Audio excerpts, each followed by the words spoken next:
산업혁명 이후 화석연료의 무분별한 사용으로 지구 환경은 급격하게 악화됐습니다. 지난 40년간 지구 평균 기온은 무려 1.2도 상승하면서 여러가지 부작용이 나타났죠. 전 세계에서 온난화 속도가 가장 빠른 유럽의 평균 기온은 2.3도나 올랐어요. 작년 유럽은 사상 최악의 폭염으로 16,000명이 사망했고 20억 달러가량의 경제적 피해를 입었죠. 우리 한국도 마찬가지죠. 지난 100년간 한국의 평균 기온은 1.6도나 상승했고 그에 따라서 태풍과 폭우, 폭염 등등의 자연재해가 끊이지 않고 있습니다. 전 세계 과학자들은 명확하게 이야기합니다. 현재 인류가 겪고 있는 이 모든 일들은 절대 일회성 사건이 아니다. 이것은 분명히 지구온난화의 영향이다. 이에 전 세계는 행동에 나섰습니다. 지구 평균 온도 상승을 2도 아래로 억제하고 적어도 1.5도는 넘지 않도록 합시다. 왜 하필 2도씨 아래로 억제해야 되냐? 지구 평균 온도 상승이 2도씨가 넘어가면 북극의 빙하가 녹고 그 빙하 속에 갇혀있던 탄소, 메탄 등이 빠져나오면서 지구온난화가 급격하게 가속되거든요. 그 이후에는 인간이 그 어떤 노력을 하더라도 지구를 원래 온도로 되돌릴 수 없어요. 이것을 티핑 포인트라고 하죠. 자, 그래서 전 세계는 우리 앞으로 다 같이 온실가스 줄여야 됩니다. 앞으로 온실가스 줄이지 않고 친환경 정책 지키지 않으면 불이익을 주도록 하겠습니다. 앞으로 우리가 온실가스를 감축하지 못한다면 우리가 만든 물건을 수출하지 못할 수도 있고요. 물건에 환경세가 붙어서 가격 경쟁력을 잃을 수도 있죠. 또 친환경 정책을 지키지 않는 나라들은 국제사회에서 공개 비난 당하거나 고립될 수도 있습니다. 글로벌 탄소 중립 시기를 맞아 우리나라는 특히 더 고민이 많을 수밖에 없어요. 한국 경제를 견인하고 있는 중추 산업들은 대부분 다량의 전력 소비가 필수적이거든요. 그러니까 중추 산업의 제조시설을 계속 돌려서 경제를 지키면서도 그 제조시설을 친환경 에너지원을 통해서 가동해야 되는 거예요. 경제와 환경 두 마리 토끼를 다 잡아야 된다는 거죠. 물론 재생에너지로 100% 전력을 생산하면은 탄소 배출이 없으니까 환경에는 좋겠죠. 하지만 한국은 국토가 좁고 산이 많아서 태양광, 풍력 등을 설치할 곳이 적고요. 일조량과 바람이 일정하지 않아서 발전량을 통제하거나 예측하는 게 어렵고요. 또 재생에너지 비중을 급격하게 늘린다는 것은 어렵다는 한계가 있어요. 그래서 한국은 앞으로 제10차 전력수급 기본계획에 따라서 2036년까지 석탄 발전 비중을 낮추고 LNG 발전으로 대체 재생에너지 비중을 늘릴 계획이에요. 그런데 문제는 우리나라는 에너지 대부분을 수입에 의존한다는 거예요.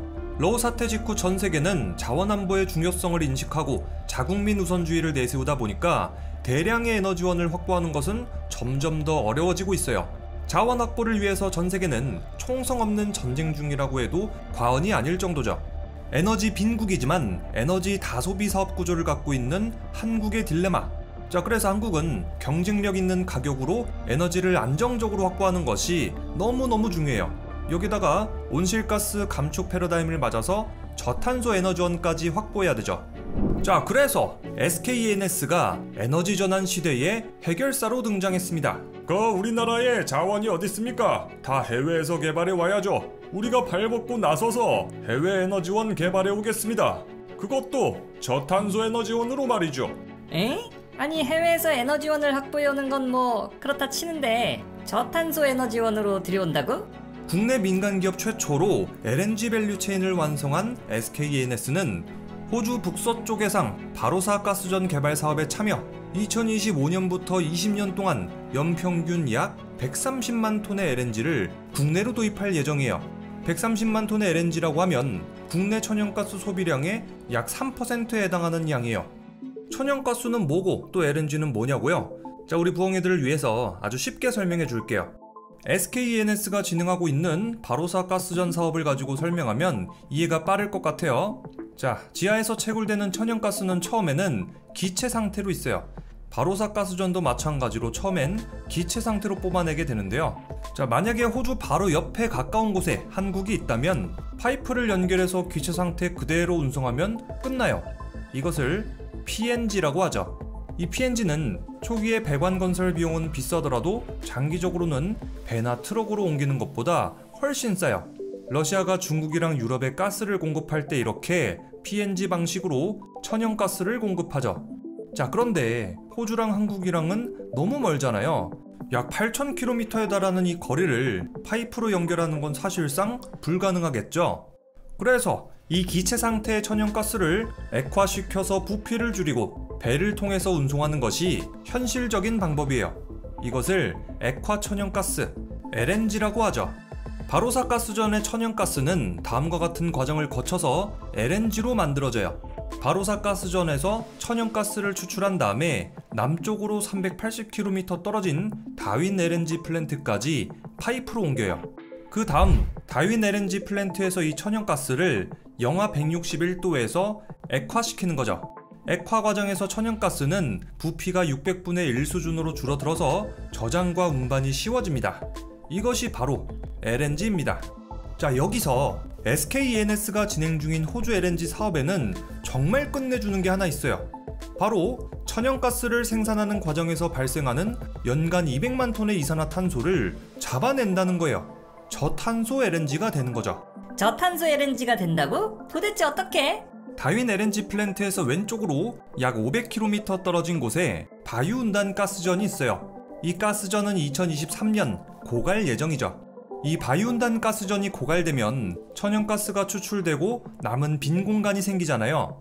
SK-ENS는 이 빈 공간을 이산화탄소 저장고로 탈바꿈, 바로사 가스전 생산 과정에서 발생하는 탄소를 주입, 저장할 계획이에요.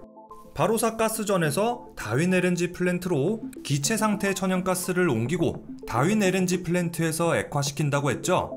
다윈 LNG 터미널로 파이프라인을 통해서 운송된 천연가스는 탄소 포집 시설을 거쳐 이산화탄소가 제거된 저탄소 LNG로 탈바꿈하는데, 이렇게 포집된 탄소는 기존에 설치되어 있던 파이프를 통해서 바유운단 고갈가스전으로 보내고 이 공간의 이산화탄소를 영구히 묻게 되는 거예요.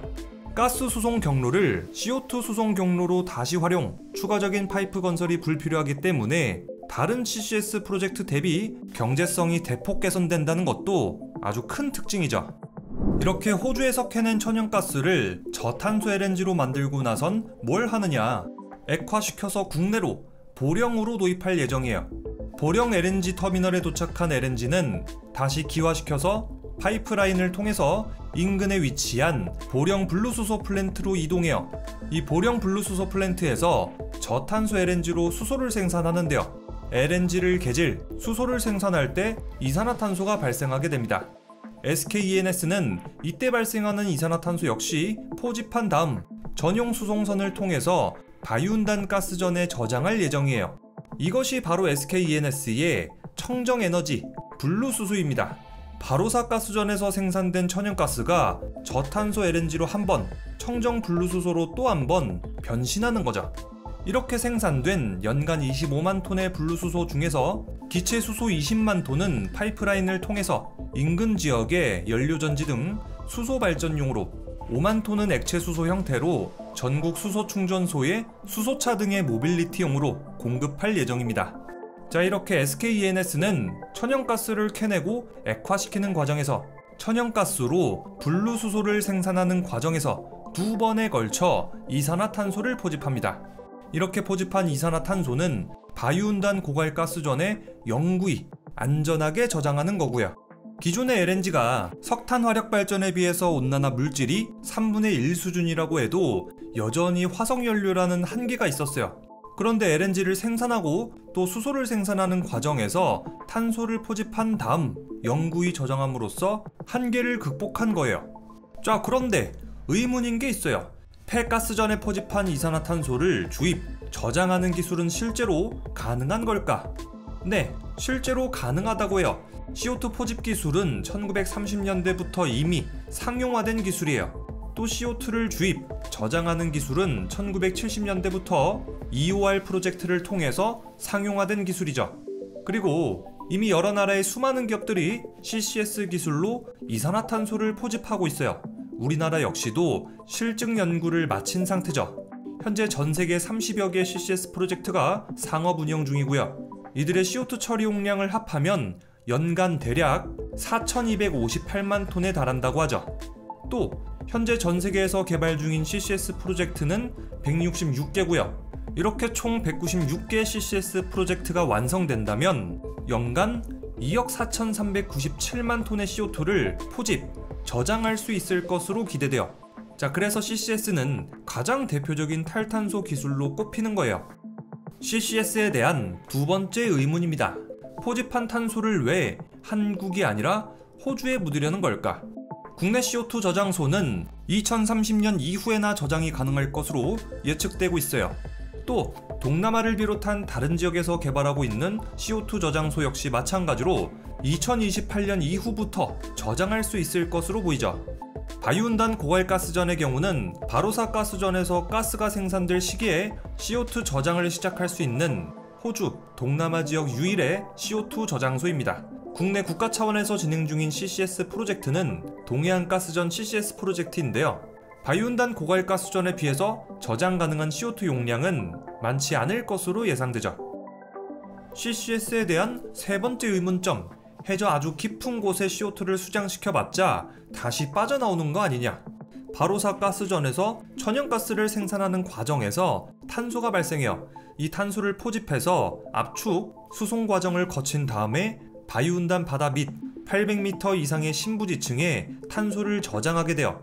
이때 포집한 탄소를 지하에 저장할 때는 탄소의 끈적임은 기체에 가깝고 밀도는 액체에 가까운 초임계 상태가 됩니다. 이렇게 지하에 주입된 탄소는 물에 용해돼서 가라앉거나 광물화돼서 영구히 저장되죠. 누출 가능성도 아주 적다고 해요. CO2 주입 시뮬레이션으로 주입된 CO2의 지층 내 이동을 수치적으로 계산, 저장 범위를 예측하고 저장 안정성을 분석하죠. 이때 기본 100년, 필요에 따라서는 1000년까지도 시뮬레이션으로 안정성을 연구한다고 합니다. 주입한 CO2가 다시 새어나올 걱정은 하지 않아도 된다는 거예요. 자, 아직도 CCS에 대한 의문이 다 풀리지 않았다고요? CCS 사업이 활발히 이루어지고 있는 호주로 한번 직접 가보죠. 왜 하필 호주로 가보냐? 호주는 천연가스, 석탄 등의 매장 자원이 풍부해서 세계 최대 에너지 수출국 중 하나예요. 이렇게 호주는 다량의 화석 연료를 생산하고 또 수출하는 만큼 지금까지는 탄소 배출이 많을 수밖에 없는 나라였어요. 이 때문에 호주 역시도 글로벌 탄소 중립 목표 달성을 주요 정책 방향으로 설정하고 온실가스 배출량 감축 정책, 세이프가드 메커니즘을 통해서 CCS를 강조할 정도로 탄소 중립에 적극적인 나라가 됐어요. 자, 그래서 호주에서 CCS에 대해서 아주 잘 알아볼 수가 있죠. 호주 멜버른 인근에 위치한 오트웨이 실증 센터는 초원 아래 9.5만 톤의 CO2를 안전하게 저장, 모니터링하고 있습니다. 지면 2km 아래에는 고갈가스전이, 1.5km 심도에는 대염수층이 있고요. CO2가 상부로 이동하지 못하게 막아주는 아주 두껍고 단단한 덮개층도 있어서 CO2 유출 가능성은 거의 없다고 해요. CCS를 연구하기에는 최적의 장소인 거죠. 오트웨이 실증센터에서 근무 중이신 한국지질자원연구원을 만나고 왔는데요. CCS는 아주 안전하다고 강조했어요. 더군다나 그 위에 벌판에서는 양떼, 소떼들이 방목되고 있고요. 대규모의 CCS 설비가 있는 장소임에도 불구하고 너무나도 평온한 초원이 펼쳐져 있어요. CCS 선진국답게 호주 정부에서도 정책적으로 힘을 실어주고 있습니다. 노던 테레토리주 부총리도 CCS 사업 추진에 대해서 아주 적극적이죠.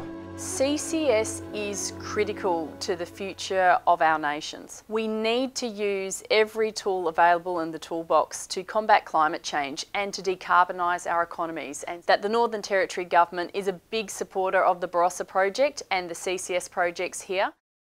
자, 지금부터는 SKENS가 진행 중인 바로사 가스전의 기대 효과를 알아볼 거예요. 첫 번째로 바로사 가스전은 대한민국 에너지 안보에 기여할 수 있어요. LNG는 국제정세에 따라서 가격이 등락한다는 특징이 있어요.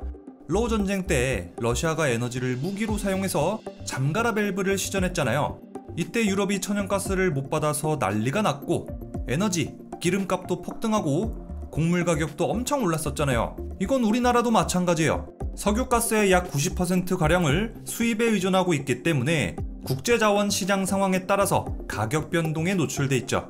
특히 LNG의 경우에는 국내 소비량 4,500만 톤 중에서 약 2에서 3% 정도만이 해외 자원 개발을 통해서 국내로 직도입되고 있어요. 자원 개발률은 지난 2015년 이후 끊임없이 감소하는 추세고요. 이것은 한국의 에너지 안보가 정말 심각하다는 뜻이에요. 국제 정세에 따라서 에너지 가격이 휘청휘청 하는 거니깐요. SKENS가 바로사 가스전에서 생산한 저탄소 LNG와 또 이를 통해서 생산한 대규모 청정 분루수소는 한국의 에너지 안보를 아주 든든하게 채워줄 거예요. 두 번째로 바로사 가스전은 탄소 중립을 위한 현실적인 방안이에요. 국제에너지기구에 따르면 CCS 기술이 없다면 지구 온도 상승을 1.5도로 제한하는 목표를 달성하는 것이 사실상 불가능하다고 발표했어요. 이 시나리오에 따르면 CCS 기술은 2050년 기준 전세계 탄소 배출 감축 목표치 22억 톤 중에서 약 4억 톤만큼 감축할 수 있을 것으로 예상되어 단일 기술로는 가장 높은 탄소 감축 기여도죠. IEA, IPCC 등 전 세계적으로 권위 있는 전문가, 과학자 집단에 따르면 탄소 중립을 위한 가장 현실적이고 과학적인 방법으로 CCS를 꼽고 있어요. 오죽하면 요즘 가장 핫한 네임드 3명이 이 기술에 투자했겠어요. 2021년 2월 일론 머스크는 탄소 포집 기술 개발에 1억 달러의 상금을 걸었고요. 빌 게이츠는 CCUS 기술을 세상을 뒤흔들 혁신 기술이라고 표현했어요. 아마존의 제프 베이조스는 관련 기업들에 대한 적극적인 투자를 약속했죠. 탄소 중립 시대, 에너지 수입 의존도가 높은 한국에서 화석 연료의 탈탄소화는 필수적입니다. 그래서 반드시 CCS 기술이 필요하죠. SKENS의 바로사 가스전은 국내 최초의 CCS 적용 저탄소 LNG 생산 사례입니다. 기업이 자발적으로 투자비를 높이고 최고 수준의 CCS 기술을 내재화하려는 시도는 박수받을 만하죠. 앞으로 SKENS의 CCS 기술이 우리 대한민국의 탄소 중립을 이루는 큰 역할을 해내길 바라면서 지금까지 리뷰형이었습니다.